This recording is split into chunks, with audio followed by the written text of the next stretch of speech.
Antes de ir a la palabra, quisiera que pudiésemos tomar un tiempo de oración. Em, Independientemente de que lo que haya pasado en Venezuela, el país haya estado preparado o no para un terremoto. A diferencia nuestra, que nos sacudimos de vez en cuando, nuestra construcción y todo está hecho para ello. Ya son muchos los años en los que la construcción ha cambiado. Y el terremoto del 2010 fue el tsunami lo que se llevó más vida, no en sí el terremoto. Y como muchos saben, hay unos hermanos que pertenecían a BMF, Lucas Trejo, que juega fútbol en Venezuela y perdió toda su familia, su esposa y sus 2 hijos. Él es la cara visible de muchos, de muchos.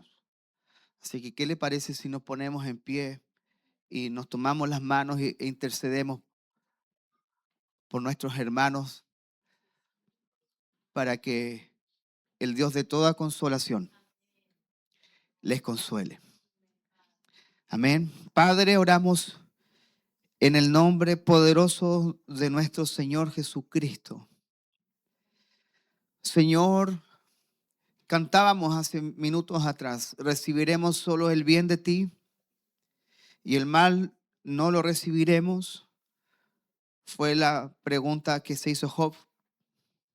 Señor, y todo esto que está aconteciendo en el mundo, Señor, es parte de lo que seguirá sucediendo, Señor. No estamos exentos al sufrimiento, al padecimiento, Señor, pero nosotros como tus hijos podemos estar cimentados en la roca. Y oro primeramente, Señor, por todos aquellos hermanos en la fe en este día, como Lucas, Señor, que es la cara visible de cientos, Señor, que quizás perdieron padres, hijos, cónyuges, familiares, hermanos en la fe. Señor, y oramos para que tu gracia este día, Señor, sea superior. Tu amor sea superior al dolor, Señor. Padre, sabemos que el luto, Señor, y todo lo que vendrá después del rescate, después de la sepultura, Señor, es el proceso que cada uno vive, Señor, por causa de la pérdida. Padre, pero oramos para que la iglesia, Señor, hoy día sea a tus brazos. Padre, que no pongan atención a ese evangelio catastrófico de que el Señor está maldiciendo, corrigiendo una nación. Es simplemente, Señor, tú dijiste que habrá terremotos en todos los lugares del mundo. Y así es. Y la tierra se mueve. Y habrá terremotos, Señor, porque la tierra se mueve. Pero si eso acontece, Señor, Padre, guarda los corazones. Guarda los corazones, Señor, de cualquier rebeldía que se levante en el corazón. Padre, que la iglesia sea los brazos del Dios invisible. Que la iglesia sea la expresión de amor de aquel Dios que no se ve, pero que la iglesia lo puede expresar, Señor. Padre, y a la distancia oramos y también, Señor, habrá una ayuda, Padre, económica, una ayuda en la medida, Señor, en la que la iglesia pueda. Señor, ayudaremos, Padre, pero principalmente afirma los pasos de tus hijos, Señor. Padre, consuela los corazones de aquellos padres que están despidiendo un hijo el día de hoy, Señor. De aquellos que están despidiendo a sus padres. Señor, consuela. También, Señor, a los que no te conocen. Padre, que la iglesia entienda con sabiduría lo que tú quieres hacer en medio de una catástrofe, Señor. Que la iglesia exprese tu amor y tu voluntad, Señor. Y desde aquí, desde tan lejos, Señor, oramos y levantamos los brazos de aquellos, Señor. Padre, también de los rescatistas y de todos los que están, Señor, en pos de la ayuda. Padre, dirige los pasos, Señor. Padre, abre el entendimiento de los políticos, Señor. Limpia todo lo que debas limpiar también, Señor, en esa hermosa nación. Padre, y establece tu perfecta voluntad allí, Señor. Oramos, Padre, para que la iglesia se levante en gracia, en misericordia, en favor y en amor por los demás, Señor. Padre, todos aquellos que quedaron sin un hogar, todos aquellos que tendrán que quizás dormir en albergues u hogares, Señor, provee lo necesario, Señor. Y como dice tu palabra, Señor, nos gozamos con los que se gozan y lloramos con los que lloran, Señor. Padre, tú eres el Dios de toda consolación y tú traerás el consuelo a una nación, Señor, que hoy día fue golpeada fuertemente, Señor, con una catástrofe natural. Padre, gracias, porque tú harás una obra en esa nación, Señor. Te honramos y te bendecimos, Señor. Oramos en el nombre poderoso de Jesús. Amén y amén. Amén. No deje de orar en sus oraciones por nuestros hermanos y por la nación de Venezuela. Bien sabemos nosotros lo que es pasar por aquellas catástrofes. Y bien, bueno, le damos gracias al Señor por este día. Estamos hablando de la vida del reino. La semana pasada abordamos algo importante, que es cuando llegamos a Cristo, el estar en Cristo. El Señor nos lleva a resolver muchas cosas del pasado, muchas cosas inconclusas a veces que quedan en nuestra vida y porque llegamos al Señor pensamos que no, ya pasó, pero hay cosas que sin duda Dios nos lleva a resolver. Se recuerda, vimos el caso de Zaqueo, un hombre al que Jesús entra en su casa y Zaqueo inmediatamente dice, Señor, si en algo he robado, carepal igual, pero él sabía que había robado, pero si en algo lo devolveré. Y luego vemos, cierto, el caso de los hechiceros en Éfeso, que cuando ellos se convierten al Señor, cuando la salvación llega a su vida, dice que ellos quemaron los libros de hechicería en la hoguera pública. Entonces vimos cómo el Señor resuelve muchas cosas del pasado, pero que esa resolución no vino, en este caso, por una demanda externa, es decir, por algo que alguien te dice, oye, tú tienes que perdonar, tienes que hacer esto, tienes que hacer lo otro, sino que fue algo espontáneo que sucedió en el creyente. Y debiese ser la norma para nosotros, porque nosotros no encontramos un capítulo de la Biblia en la que nos diga cómo perdonar al hermano. Nos dice que debemos perdonar. Pero esta fue una experiencia que ellos tuvieron, como les decía, en el momento de experimentar la salvación. Y cada vez Dios será más exhaustivo con nosotros. Nuestra vida debe ser cada día, y esto tómelo en el buen sentido, más perfecta, más pura, más santa. Ese es el proceso al que todos hemos sido introducidos por el Señor cuando fuimos bautizados por Él. ¿Cuándo fuimos bautizados por Él? Cuando el Espíritu Santo vino a morar en nosotros. Fuimos bautizados en un cuerpo.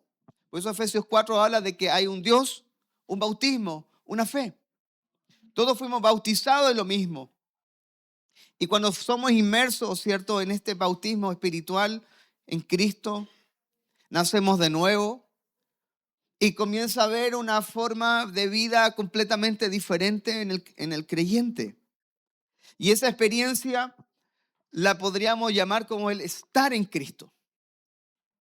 Todos nosotros, todos los que hemos nacido de nuevo del agua y del Espíritu, la Biblia dice que hemos nacido de nuevo. Y para eso nos dice que estamos en Cristo.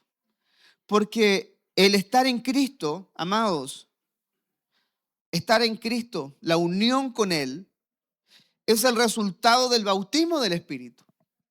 La Biblia no dice bajo ninguna circunstancia que el bautismo del Espíritu es el hablar en lenguas. El bautismo del Espíritu es cuando somos bautizados en el cuerpo de Cristo, somos inmersos allí. Por lo tanto, La unión con Él es el resultado del bautismo del Espíritu. ¿Por qué? Porque es una obra divina en que los creyentes son unidos al Señor. Y cuando usted y yo somos unidos a Cristo en su cuerpo, esto no depende de nosotros, ni puede depender del esfuerzo o del mérito humano. Nacemos de nuevo, somos bautizados en Cristo y estamos en Él. Aunque usted no lo sienta, usted está en Cristo. Y esa experiencia es la que comenzamos a tener cuando el Señor comienza a resolver muchas cosas de nuestra vida. Me recuerdo hace muchos años atrás, en un encuentro cuando la iglesia hacíamos encuentros y nos íbamos todo el fin de semana y nos daban un papel para anotar todos los pecados que teníamos. Algunos le daban un papiro más largo porque lo miraban y decían, no, tú el otro papel. Y le decía, marca todo nomás, marca todo. Sí, sí, sí a todo. Pero en esas experiencias del encuentro había temas que hablaban del perdón, de todas aquellas cosas que entendemos nosotros que el creyente debe ser llevado por Dios a una vida en santificación, constante, continua y permanente. Santificación quiere decir, ¿cierto?, este proceso de transformación, todo lo que estuvimos hablando acerca del reino que nos transforma. Y que como consecuencia hace que tú tengas una vida más santa para Dios. No somos santurrones bajo ninguna circunstancia, pero vamos siendo perfeccionados por Dios y la Biblia ocupa estos términos, perfección, madurez, para hablar acerca de la santificación. Por lo tanto, esa experiencia de estar en Cristo es cuando Dios comienza a resolver muchas cosas y en uno de esos encuentros me acuerdo que cuando se hablaba del perdón, una persona ya adulta se acerca a mí y llorando me dice, ¿cómo lo hago? Porque mi papá murió. ¿Cómo lo hago para pedirle perdón? Porque siento que yo quedé al debe con mi padre. Así que le dije, bueno, es una obra de parte de Dios en oración que tú tienes que hacer. Voluntariamente ora al Señor y pídele perdón al Señor por eso. Tu papá no te va a escuchar. Algo que nosotros debemos zanjar y creo que no, todos nosotros lo queremos así. Todos los muertos en Cristo, ellos no son conscientes de lo que pasa aquí en la tierra. Los muertos no interceden por nosotros. Ellos se acuerdan. Por eso vemos la historia de Rico y Lázaro. Que Lázaro, cierto, era el hombre que tenía lepra y que los perros le lamían las heridas. ¿Ha leído esa historia que Jesús cuenta, cierto? Y que ambos mueren, pero uno llevado al Hades y el otro al seno de Abraham, el paraíso y el infierno. Y el que estaba en el infierno era el rico y visualiza a Abraham y le dice, Padre Abraham, manda a alguien que unte su dedo en agua y que moje mi lengua, porque la llama aquí es muy fuerte. Estaba padeciendo. Y Abraham le responde y le dice, tuviste muchos bienes en vida. Y ahora estás disfrutando, comillas, del fruto de tus decisiones. En cambio, dice Lázaro, vivió muchos males. Entonces, el rico le dice, ve y dile, envía a alguien para que le predique a mis hermanos y les diga que este lugar de tormento es real. Y Abraham responde y le dice, si no creyeron a los profetas, si no creen a los profetas, no van a creer. Si hoy día no creen en la palabra, la gente no creerá. Bueno, la gente es consciente, pero no tiene la facultad de observar lo que está pasando aquí. Y esta persona fue consolada por Dios y Dios la llevó a restaurar una relación y a tener un corazón liviano con alguien que ya había partido de la presencia de Dios. Por eso Dios es muy minucioso. Dios nos deja cabos sueltos en nuestra vida. Y Dios resolverá muchas de las cosas que no están resueltas en nosotros. ¿Qué creemos que están resueltas? Cuando usted dice, no, yo no tengo nada contra esa persona, encuéntratela. A ver qué siente tu corazón. O que le vaya bien, mejor que a ti. A ver si la envidia se levanta. Es ahí donde nosotros, nuestro corazón es probado. Porque creemos que estamos muy bien. Recuerde que la Biblia dice: el que cree estar firme, mire que no caiga. Así que en esa etapa de estar en Cristo, Dios nos lleva a resolver. Pero hay una siguiente etapa que el creyente experimenta en el Señor, que es el permanecer en Cristo. Una cosa es estar en Cristo, que no es mérito humano. No hay nada que usted pueda hacer para estar en Cristo. Usted por el Espíritu creyó y el Espíritu lo bautiza en el cuerpo de Cristo y usted está en el Señor. Estamos en Cristo. De modo que si alguno está en Cristo, nueva criatura es. Ahora, distinta cosa es la permanencia en Cristo. Diferente es eso, el permanecer en Él. Mire, es como que usted se compra una casa. Usted se compra una casa nueva, está en la casa, pero no pasa nunca en la casa. La permanencia en la casa no es solamente el que usted la compre, sino que usted haga de esa casa un hogar. Su permanencia en casa hace que esa casa sea un hogar.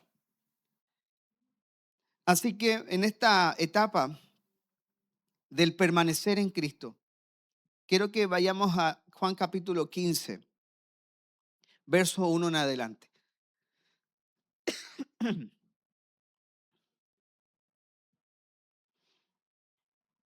Juan 15 del 1 en adelante dice así la palabra del Señor: yo soy la vid verdadera y mi Padre es el labrador. Todo pámpano que en mí no lleva fruto, lo quitará. Y todo aquel que lleva fruto, lo limpiará para que lleve más fruto. Ya vosotros estáis limpios por la palabra que os he hablado. Permaneced en mí y yo en vosotros. Como el pámpano no puede llevar fruto por sí mismo si no permanece en la vid, así tampoco vosotros si no permanecéis en mí. Yo soy la vid, vosotros los pámpanos. El que permanece en mí y yo en él, este lleva mucho fruto, porque separados de mí, nada podéis hacer. El que en mí no permanece será echado fuera como pámpano y se secará, y lo recogen y lo echan en el fuego y arden. Si permanecéis en mí y mis palabras permanecen en vosotros, pedid todo lo que queréis y os será hecho. En esto es glorificado mi Padre, en que llevéis mucho fruto, y seáis así mis discípulos.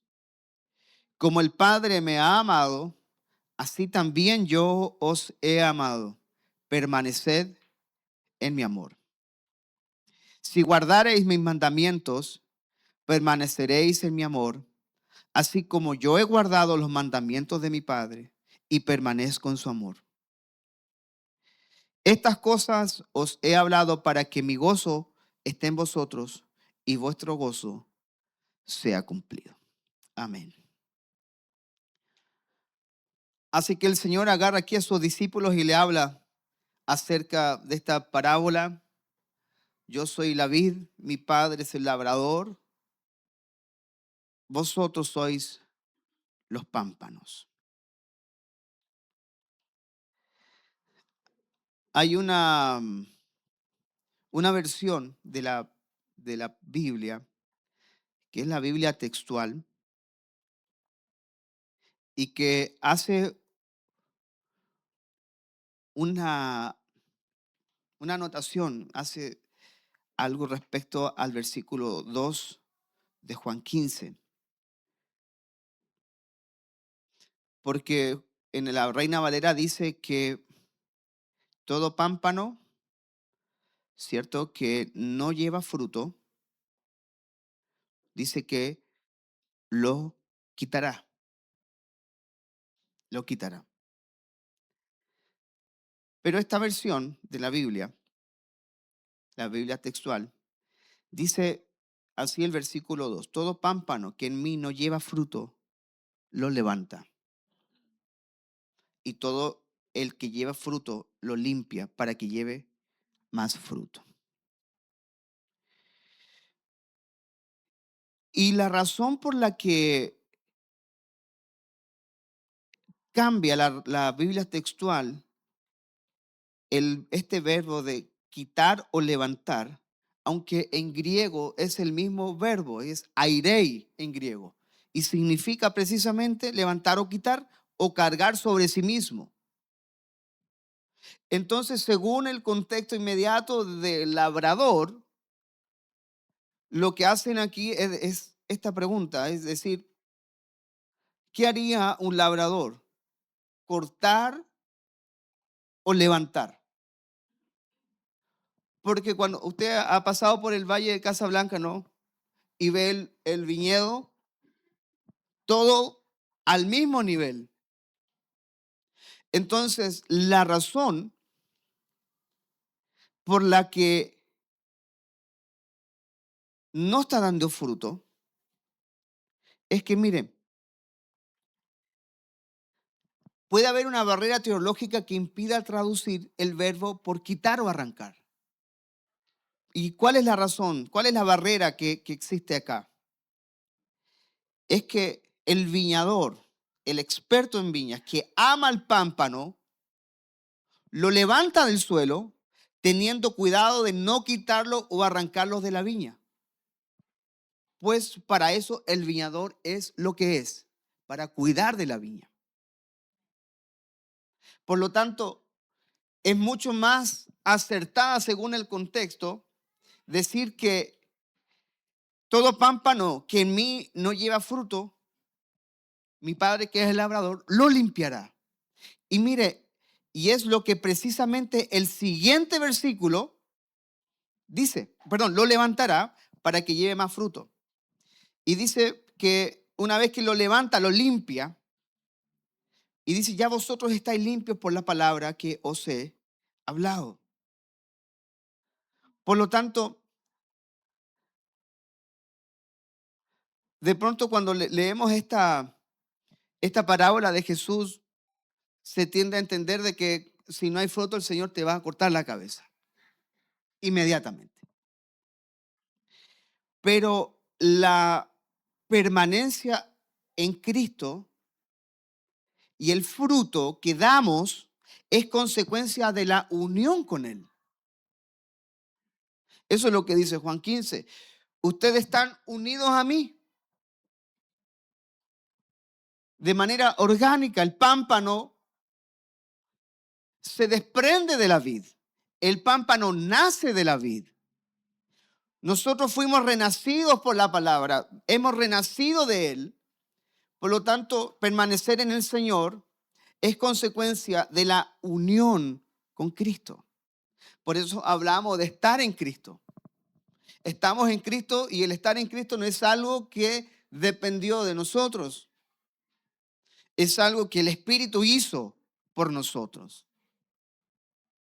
Pero el permanecer en Él es el fruto de esa unión. No obstante, la invitación de Jesús es a permanecer.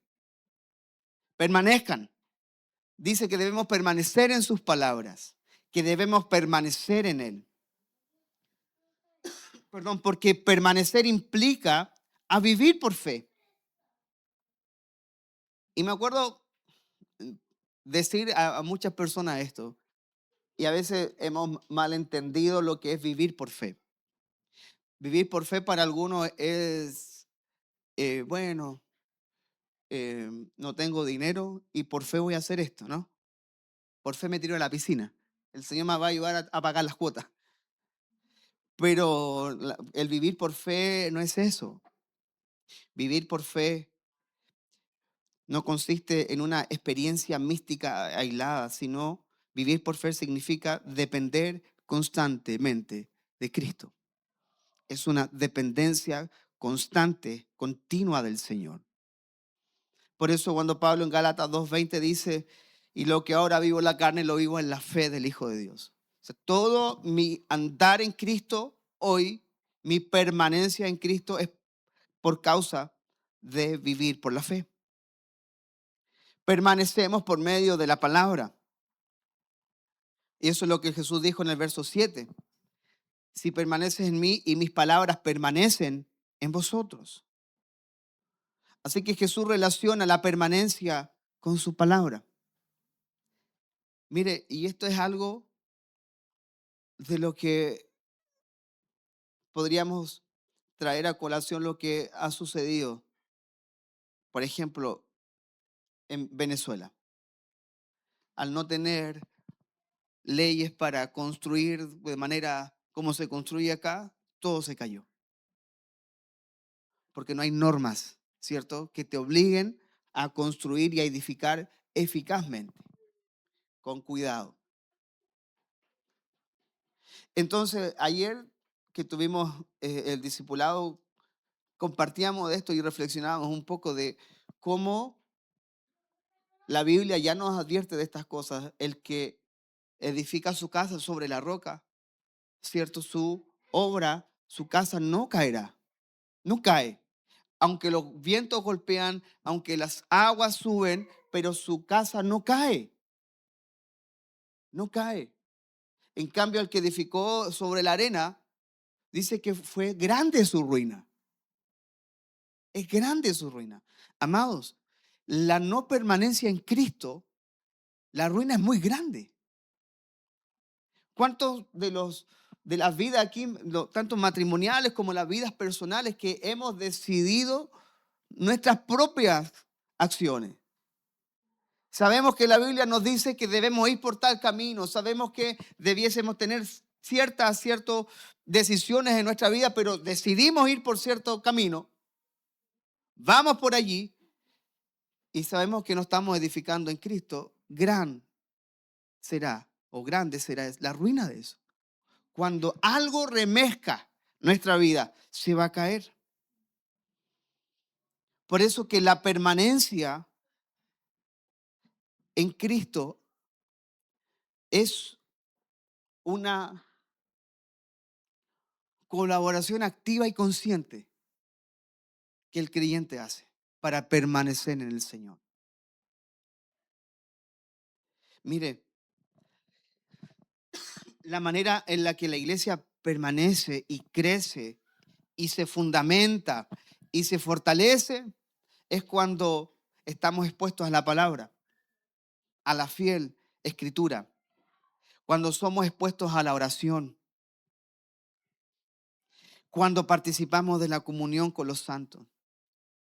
Estos medios, cierto, nos producen gracia por sí mismos. Son instrumentos usados por el Espíritu Santo para fortalecer la fe, para que permanezcamos.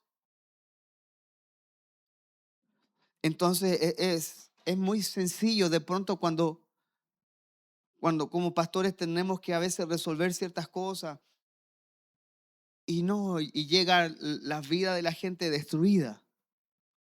Pero ¿sabe por qué la vida se destruyó en muchos de los casos? Porque no permanecieron en Cristo. No se fueron de la iglesia. Si el permanecer en el Señor no es solo asistir a la iglesia o estar en la casa iglesia, es que tú permanezcas internamente en Cristo. Hay una internalización consciente de que debo permanecer en el Señor. Hay algo, si me da un segundo, algo que había notado.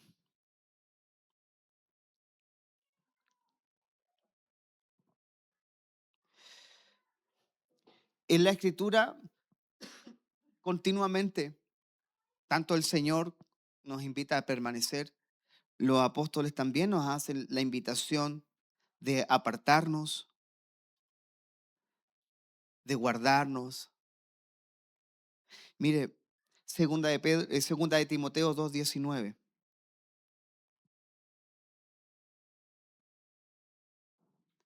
Segunda de Timoteo 2:19. Dice, pero el fundamento de Dios está firme, teniendo este sello.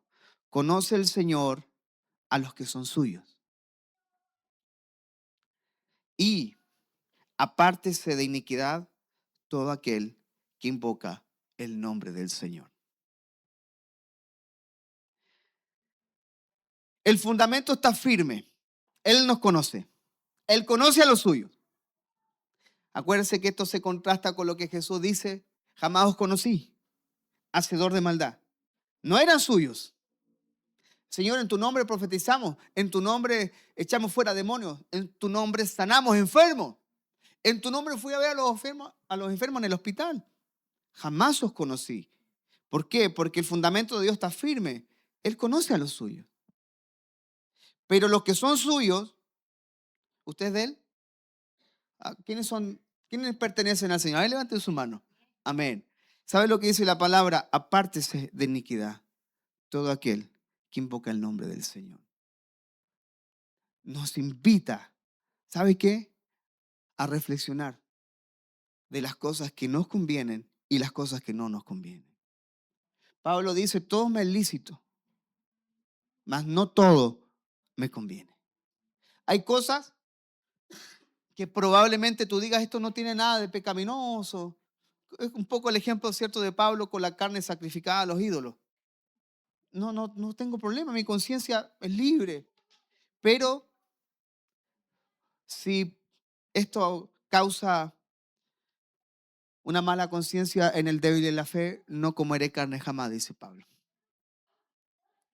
Así que permanecer en Cristo también significa que nos santifiquemos, que nos apartemos de iniquidad. Mire, en Levítico existía la ofrenda por el pecado y las ofrendas por las iniquidades. Eran dos tipos de ofrenda. La ofrenda por el pecado tipifica al pecado como naturaleza, el pecado. Cuando Pablo dice: y hallo una ley en mí, y llego a esta conclusión: el pecado mora en mí, la carne. Pero ese pecado nos lleva a pecar, que son los pecados o las iniquidades. Por eso que la invitación no es apártese del pecado en singular, sino que de iniquidad, que tiene que ver con los pecados cometidos, que muchos son por hierro o muchos son conscientes.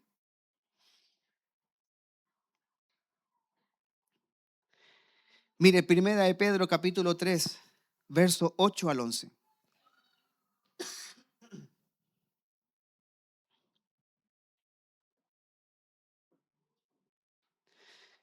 Primera de Pedro 3, del 8 al 11. Dice: finalmente, sed todos de un mismo sentir. Yo creo que este es un gran desafío para la iglesia. Para una iglesia pequeña como la nuestra, no hay un mismo sentir. Porque cuando decimos vamos a orar, hay 80 voluntades orando por lo que quieren. No nos ponemos de acuerdo ni para orar.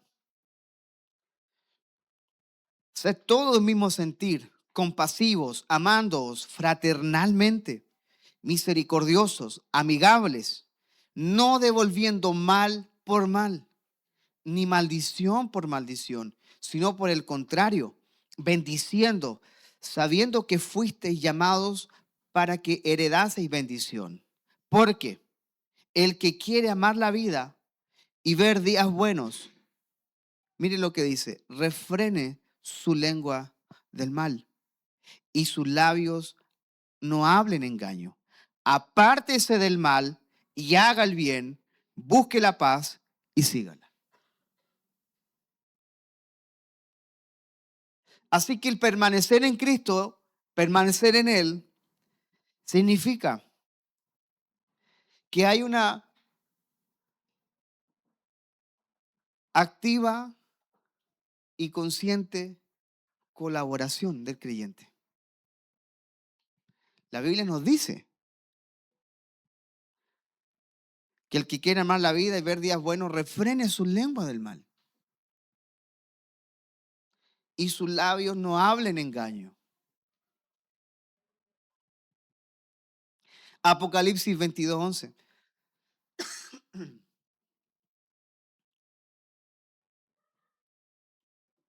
Apocalipsis 22:11, palabras del Señor.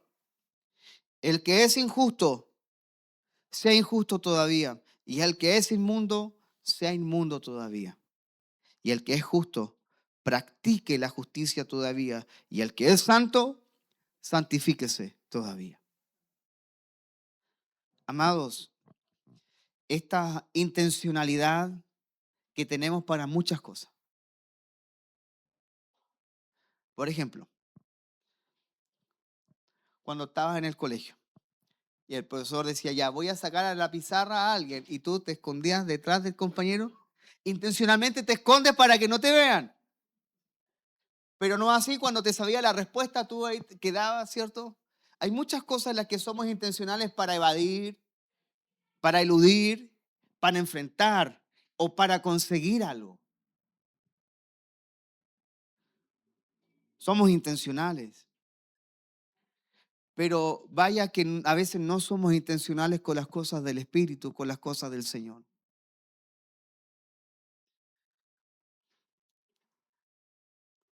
No somos intencionales, ¿sabe por qué? Porque cuando estamos tristes, la Biblia dice que debemos hacer oración, pero no hacemos oración. Vamos a hablar con alguien. Y no digo que hablar con alguien sea malo, pero la Biblia te muestra el camino de cómo debes permanecer en el dolor. Y la manera en la que permanecemos en el dolor, primero es entregando ese dolor al Señor. Pero no lo hacemos. Somos testarudos, somos necios. Entonces queremos que Dios actúe de una manera sobrenatural, milagrosa, pero el dolor no sale de manera milagrosa y sobrenatural. Es un proceso en el que el Espíritu Santo sana nuestro corazón, pero debemos ser intencionales y ser honestos con el Señor. Señor, me duele. Y la Biblia nos dice que si estamos tristes, debemos hacer oración. Entonces, en esta etapa de la permanencia en Cristo, no hay fruto porque no hay permanencia. Está en Cristo, pero no está permaneciendo en Él. Está en Él porque esa unidad no dependió de usted, la hizo el Espíritu.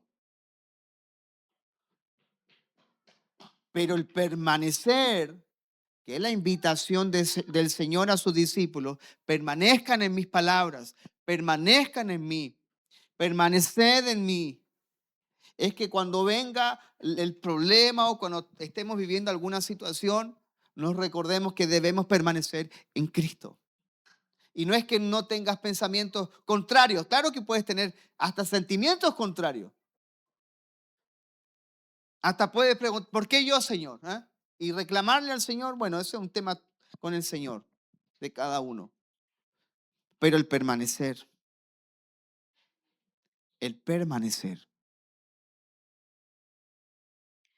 es allí en donde no todos permanecen. ¿Y por qué no? ¿Por qué puede ser visible la no permanencia? Porque no hay fruto. No hay fruto. El fruto lo produce el Espíritu. El fruto, más el fruto del Espíritu es amor, gozo, paz, paciencia, templanza, benignidad, mansedumbre, fe. Eso no lo produces tú. Se produce en la permanencia. Porque cuando estás con dolor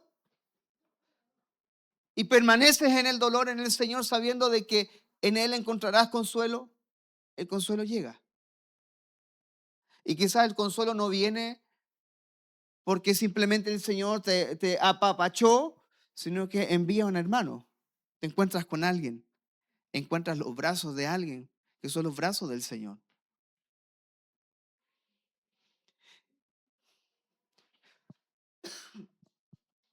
Por eso el ejemplo que daba respecto de una casa, porque nadie se cambia o se muda a una casa sin vivir en ella y disfrutarla.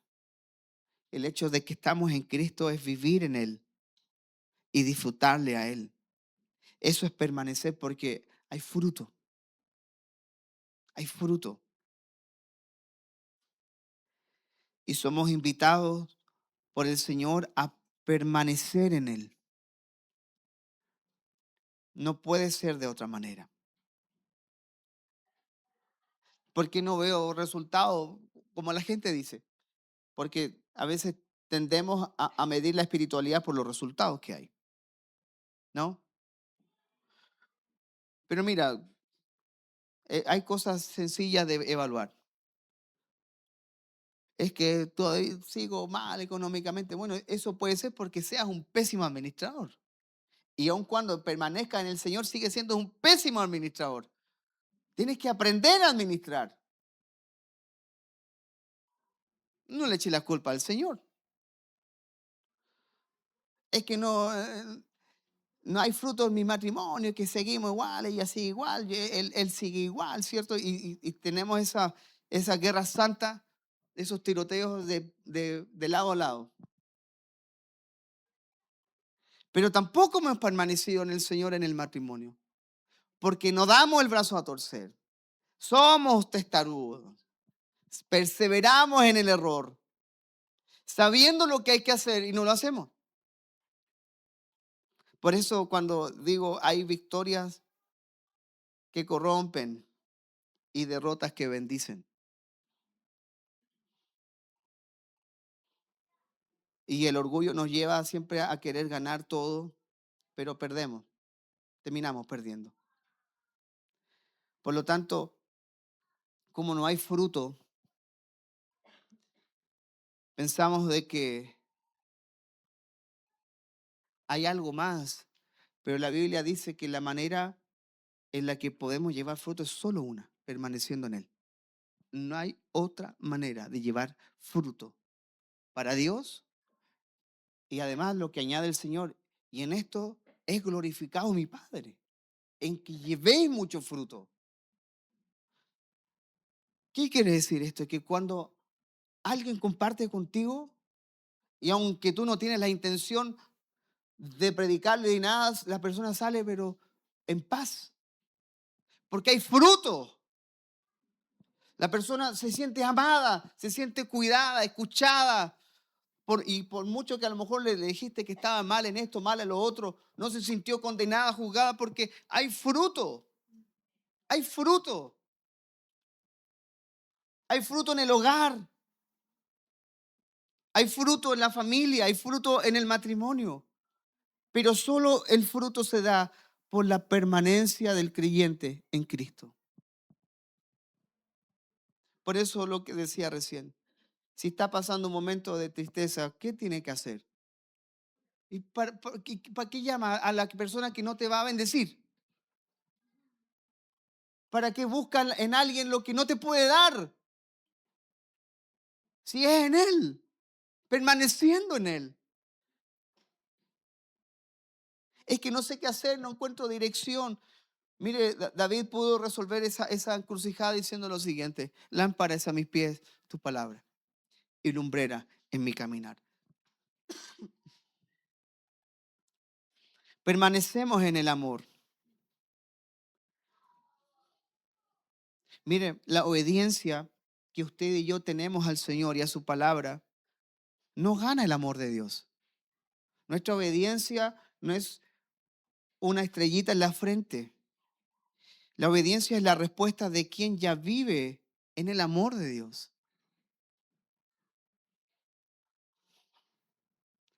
Todas estas buenas obras que el Señor habla son el fruto de la gracia, no el fundamento.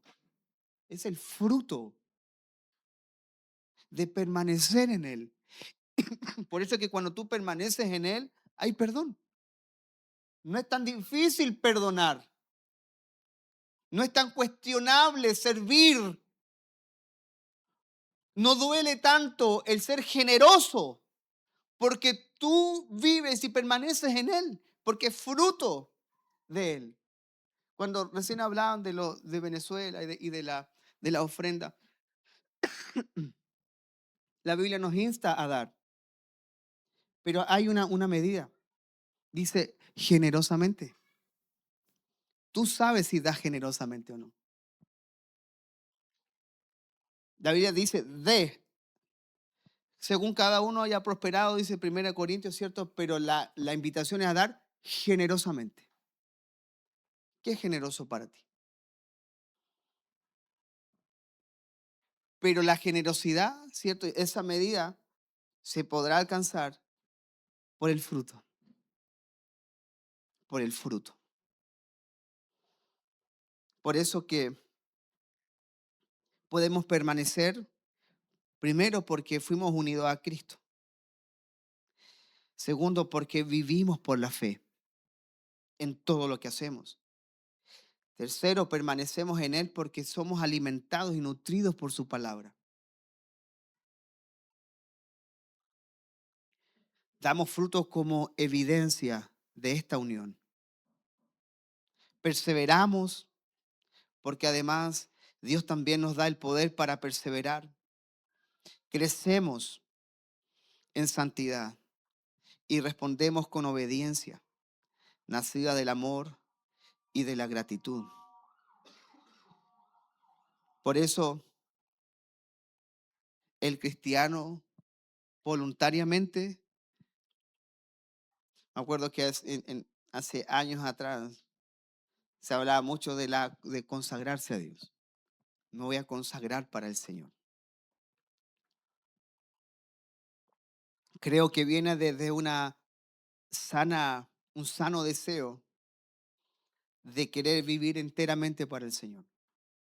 El que permanece en el Señor vive enteramente para Él. Y esta palabra, la consagración, la vemos nosotros mucho en el Antiguo Testamento, que Dios consagraba hombres, sacerdocio, reyes. Pero, mire, ¿por qué el Señor puede demandar de nosotros consagración? ¿Por qué Dios puede demandar de ti que vivas enteramente para Él? ¿Cuál es el motivo? ¿Por un Dios tirano de que te quiere forzar a algo? Mire, 1 Corintios 6:20.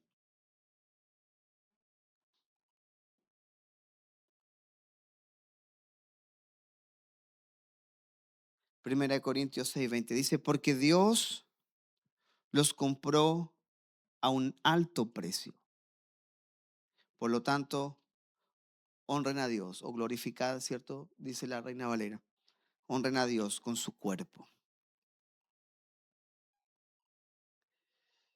Mire,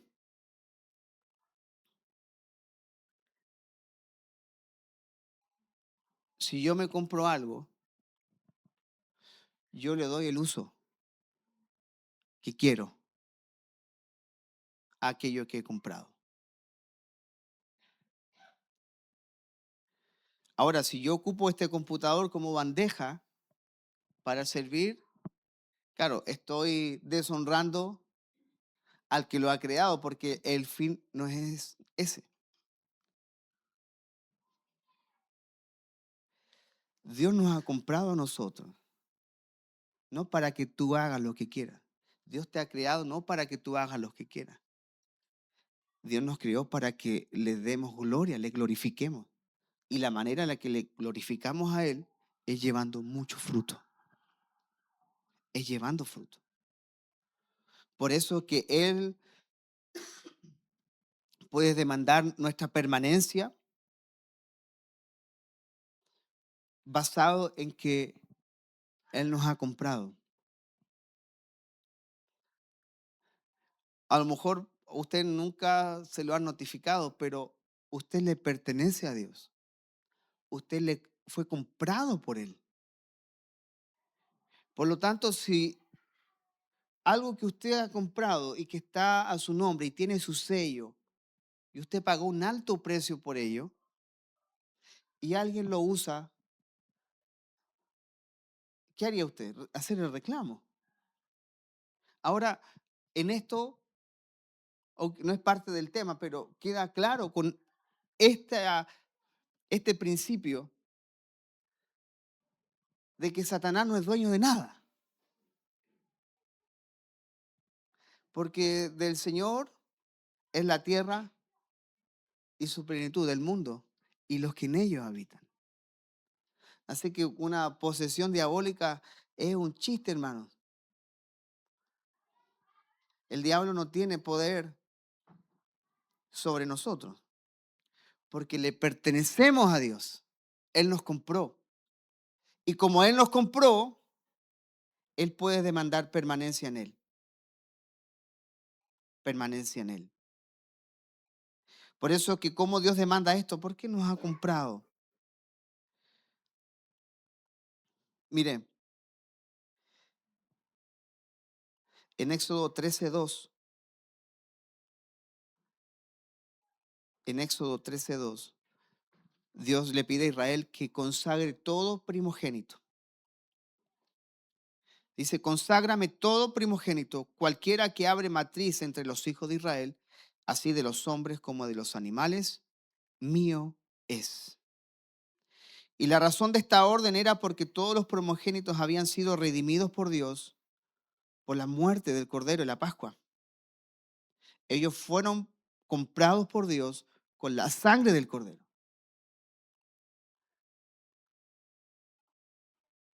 Comprar es adquirir el derecho de propiedad. Te pertenece. Cuando Dios nos compra, Él tiene el derecho de propiedad y Él tiene la base para demandar que nos entreguemos a Él porque somos suyos. Lo que pasa es que se nos ha enseñado que nosotros hacemos con nuestra vida lo que queramos. Ese es otro cuento. Que la gente cree que es libre, ¿cierto? Pero somos suyos. Por eso Él puede demandar consagración, santidad, permanencia, porque Él nos ha comprado. Pero no solamente Él nos ha comprado, sino que Él ha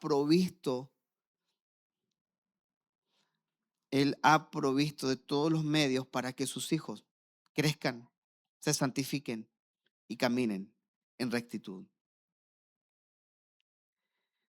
Primera de Pedro 1, 18 y 19.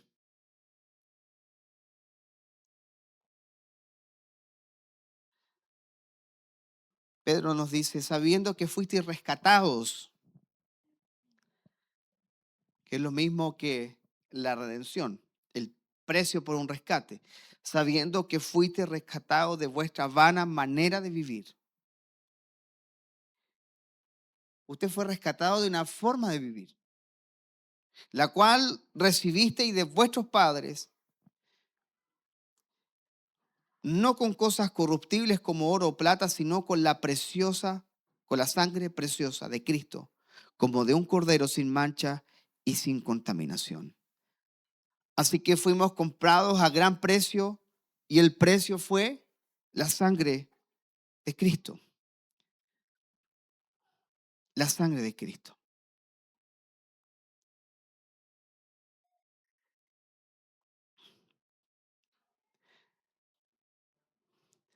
La consagración es consecuencia de haber recibido la gracia de Dios.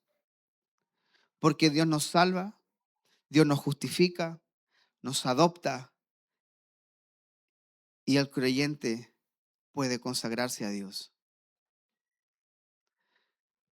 Por eso lo que decía hace unos minutos atrás, que la obediencia es el fruto y no es la causa, es el fruto. Que la unión con Cristo es el fundamento. La vida consagrada nace de la unión con Cristo. Por eso Jesús dijo en Juan 15:5 que separados de mí, nada podéis hacer. Porque el creyente que quiere vivir enteramente para el Señor, consagrado en todo lo que hace, dar gloria a Dios en su trabajo, en su familia, no lo hace confiando en sus propias capacidades, sino viviendo en dependencia total y absoluta de Cristo.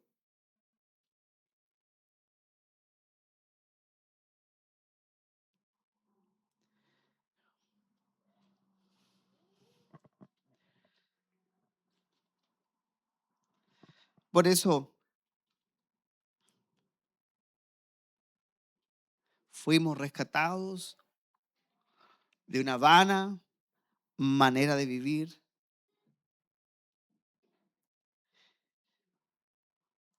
de una forma de vivir, la cual heredamos y la cual está en una contraposición absoluta del reino.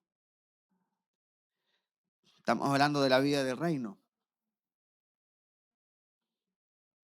Entonces, toda esta vana manera de vivir está en una contraposición, en una contraposición. Y fuimos rescatados por el Señor. Por eso que vivir enteramente para el Señor, lo que podríamos decir la consagración, incluye todo lo que somos. ¿Sabes? Hace años atrás compartía con una persona y esta persona tenía como bien separada su vida. Decía, bueno, la iglesia es la iglesia, la familia es la familia, el trabajo es el trabajo. En el sentido de no mezclar las cosas, de que si tiene que ser bravo acá, voy a ser bravo, pero en la iglesia soy más tranquilo. Es como distintas facetas, ¿no? Que en cierto sentido usted podría decir, bueno, tiene sentido, porque claro, creo que nadie de los que está sentado aquí se ha mostrado como realmente es. Habría que poner una cámara en la casa para ver cómo son sus discusiones con su esposo. A ver, la hermana apacible, la Dulcinea, no es tan Dulcinea, ¿eh? ¿Sí o no?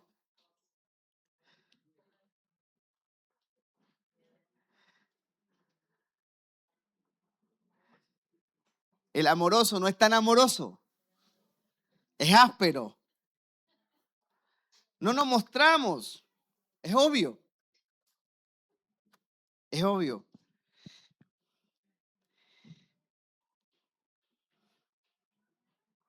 Pero nuestra vida en el Señor es una vida óptima, completa, que todas las áreas de nuestro ser le pertenecen a Él.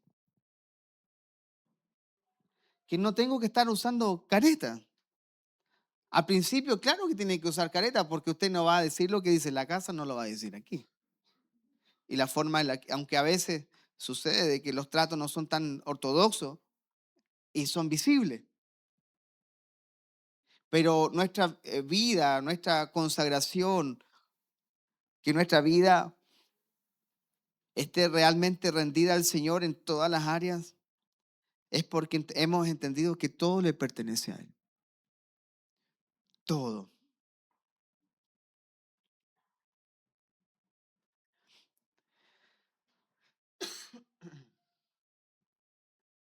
Por eso que, bueno, yo les hablaba de esta participación activa nuestra. No es que nosotros provoquemos los cambios. Yo no, mire, yo sé que si me duele la cabeza y tengo una pastilla para el dolor de cabeza en mi velador, ahí no me hace nada. No me sirve. Aunque la tengo, debo ingerirla. Debe ser parte de mí. Debe metabolizarse en mí y correr por todo el corriente sanguíneo para que llegue y haga efecto. Entonces nosotros somos conscientes de que Jesús mismo dijo, vuestros padres comieron el pan en el desierto, pero yo soy el verdadero pan que descendió del cielo. Mi carne es verdadera comida, mi sangre es verdadera bebida. El que come de mí no morirá jamás. Entonces, siendo conscientes de que la única forma en la que podemos tener fruto es permaneciendo en Él. Es que su palabra sea para mí mi alimento. Que la palabra no es el libro que yo uso cada vez que me toca dar la palabra en una casa iglesia, sino es que es mi alimento. Es lo que me va a sostener en el momento de dificultad. Por eso cuando Pablo le escribe a los tesalonicenses, le dice, retener firme la palabra que habéis recibido de nosotros, ya sea por carta o por palabra nuestra. Retener firme, porque es la palabra de Dios la que te va a sostener en el momento de dificultad. Es eso lo que nos hace permanecer. Que yo soy consciente de que estoy guardando un depósito en mi corazón porque me estoy alimentando del Señor. Mire, lo que pasa es que nosotros tenemos una cultura de comer porque es rico, pero no por alimentarnos. Nadie come. ¿Quién come por alimentarse? Sea honesto. Nadie. Pero si no, el 80% de nuestra dieta tendría que salir. Pero si tuviéramos que comer por alimentarnos, cambia la perspectiva. Entonces, si nosotros vamos a la palabra, vamos no para alimentarnos en ocasiones. Vamos a conseguir algo, a ver qué Dios dice de esto, más por curiosidad a veces que por alimento. Por eso Hebreos 5 dice, pero el alimento sólido es para los que han alcanzado madurez, para los que tienen los sentidos ejercitados en el discernimiento del bien y del mal. ¿Sabes lo que produce la palabra de Dios en nosotros? Discernimiento. Tú cortas, tú estás viviendo un momento de dificultad y tú dices, no, mira, mi mente está pensando pura estupidez. Señor, tu palabra dice esto. Y mis pensamientos se sujetan a su palabra. Eso es permanecer en el Señor. No es dar rienda suelta a mi imaginación, a mis pensamientos, a mi boca y a mis emociones. ¿Sabe por qué? Porque el gran problema es que cuando sobrepensamos, y mejor dicho, me meto en el paquete, por si acaso, muy pocos pensamos. Nosotros imaginamos cosas, pero no pensamos. Porque si pensáramos, encontraría la solución al problema.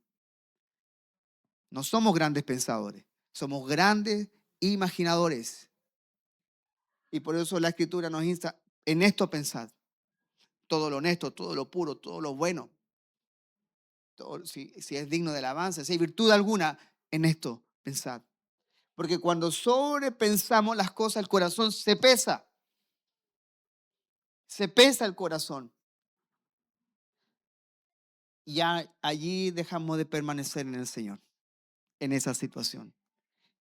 Y somos llevados por doquier a veces de viento de doctrina, como dice la palabra, niños fluctuantes, pero no tenemos la firme ancla del alma, como dice Hebreos.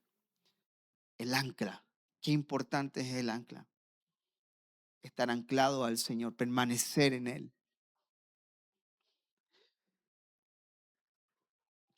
Por eso es que cuando vienen estos momentos de dificultad o de dolor, lo que sea,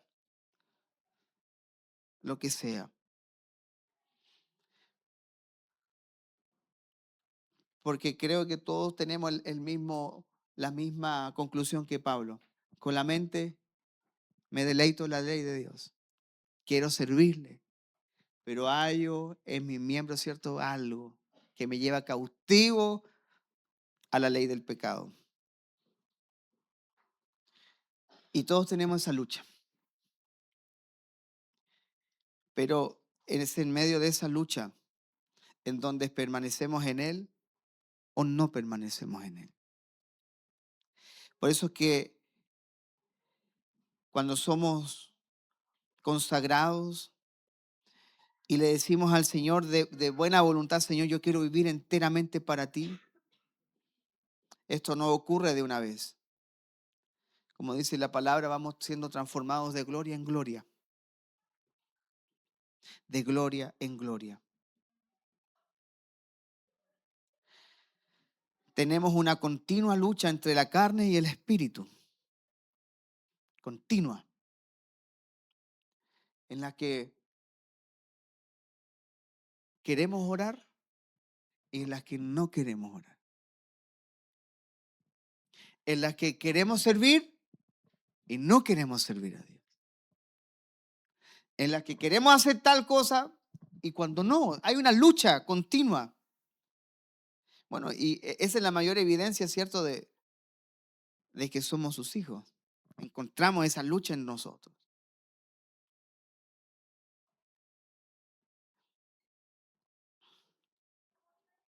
Por eso, nuestra consagración a Dios, nuestro deseo de vivir enteramente para Él, de permanecer en Él, sabemos que no es para obtener un favor del Señor ni obtener salvación, sino es el fruto inevitable de una vida que está siendo transformada por la gracia de Dios.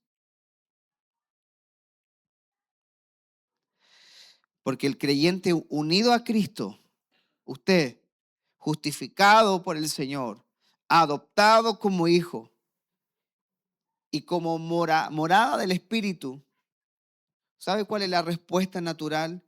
Ofrecer nuestra vida a Dios.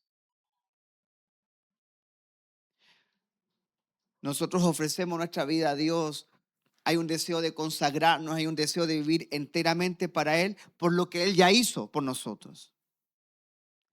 Y esto se manifiesta en una vida obediente que crece de día tras día.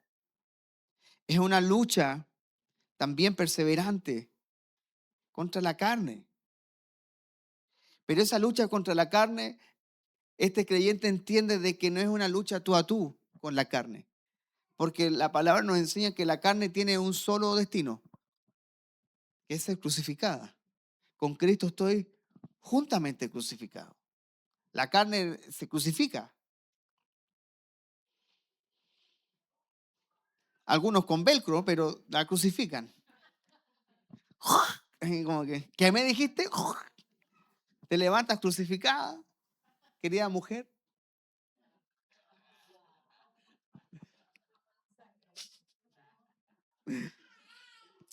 Te despiertas y ves al Adonis que está al lado tuyo, roncando pero con motosierra, y ya te desclavaste ya. Pero tú lo elegiste, ¿ah? Dios no te lo trajo así, usted lo eligió. No, pero el deseo, ¿cierto? Señor, este día, Padre, voy a estar en paz, Señor, quiero tener fruto, pero no dura ni 10 minutos a veces. Porque el prójimo no ayuda, pues hermano, tampoco. ¿Cómo aguantamos? Pero miren esas cosas domésticas, porque nosotros hablamos de permanecer en el Señor en el luto, en el duelo, pero en lo diario, en lo cotidiano, en el trato, en el desayuno que tomas con tu esposa, en el trato que tienes con tus hijos, en cómo tus hijos leen tu carácter, cómo tú reaccionas frente a ciertas cosas. Es ahí donde decidimos permanecer en el Señor.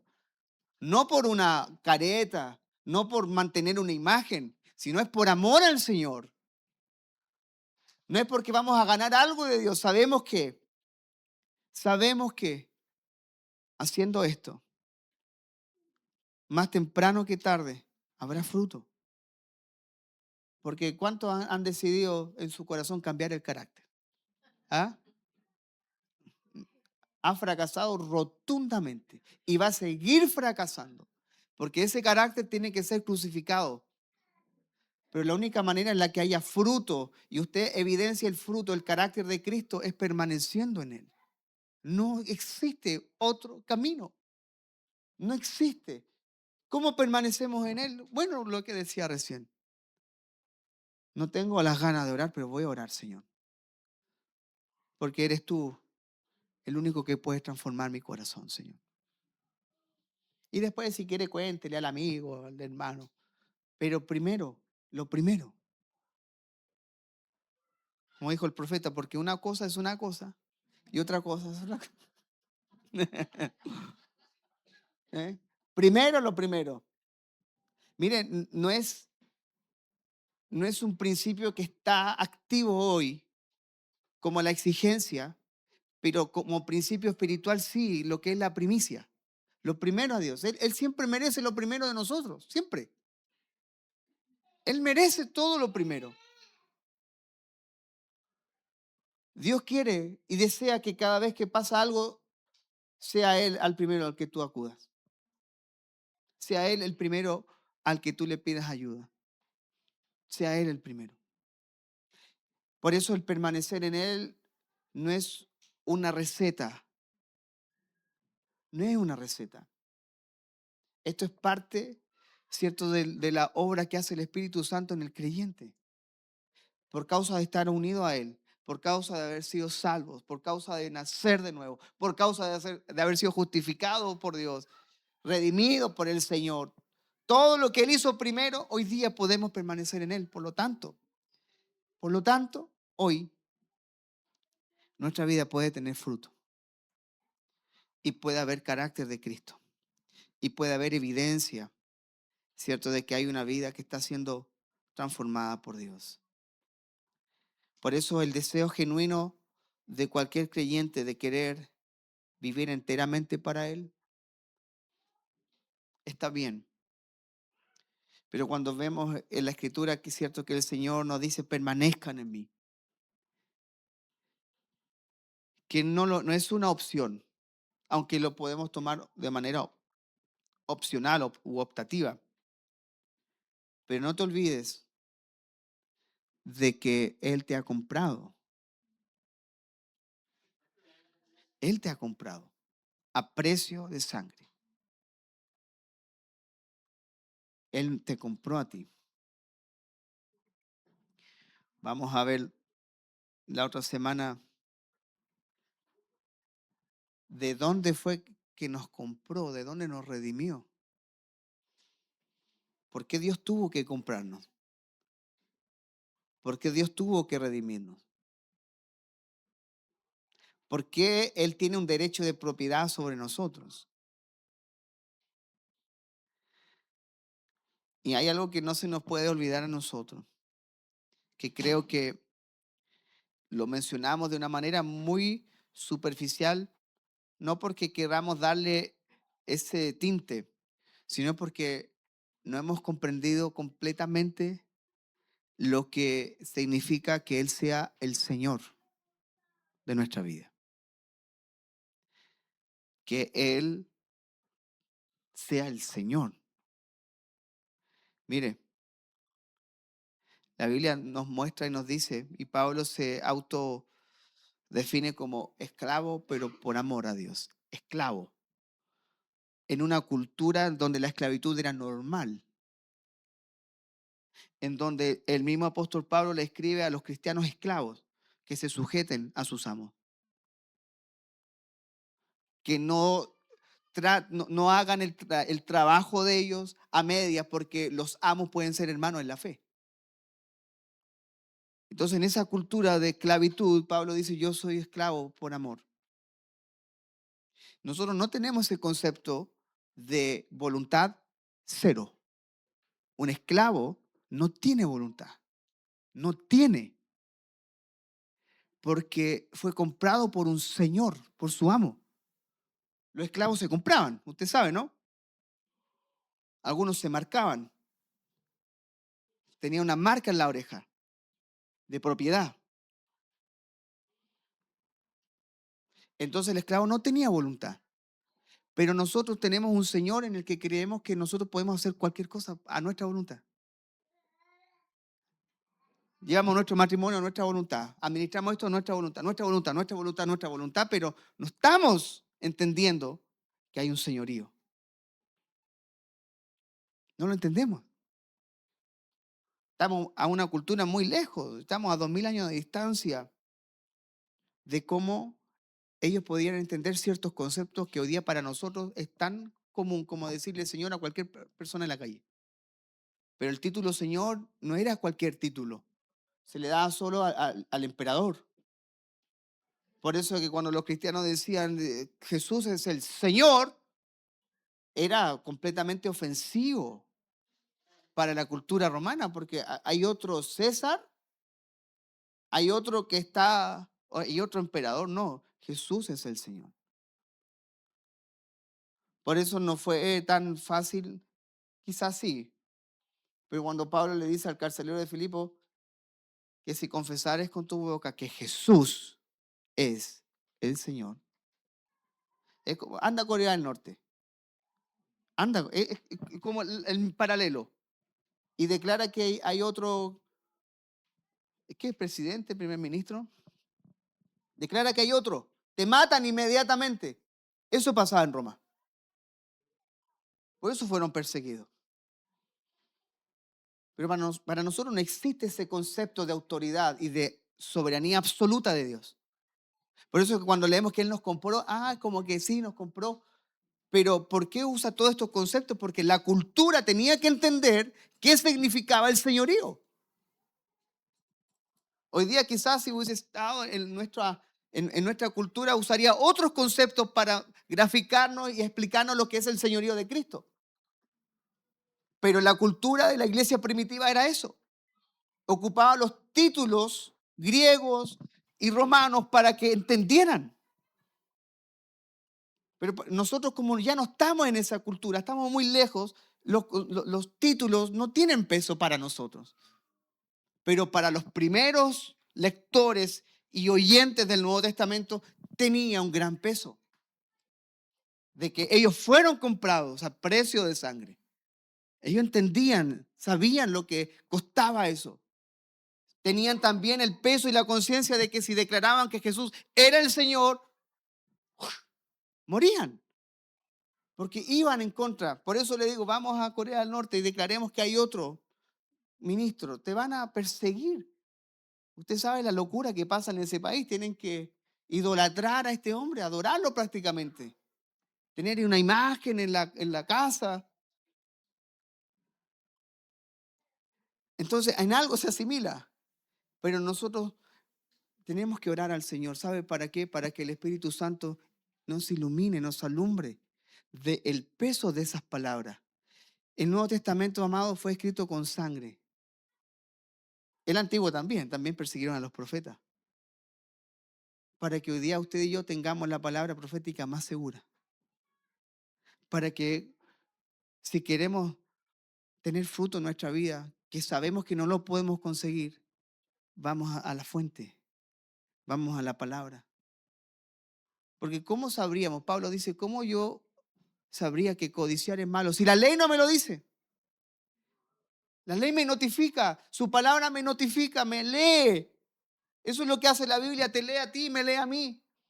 Más que yo leerla, me lee a mí. Y nos alumbra, ¿sabe para qué? Para que veamos lo falto y carente que estamos. Para que podamos suplicar a Dios. Pero ya vino el Salvador. Ya vino el Señor.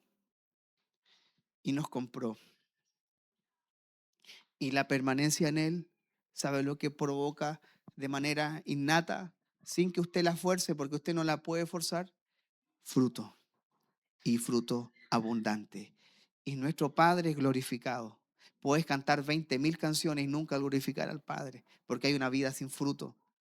Puedes orar con una vida sin fruto. Y no estamos hablando de personas, ni que te vaya bien, ni el éxito. El fruto del Espíritu es Cristo siendo formado en el creyente. Ese es el fruto que busca el Padre. Y la única manera en la que nos vamos a parecer a Él es permaneciendo en Él. Es permaneciendo en Él. Así que, amados, vamos a orar al Señor.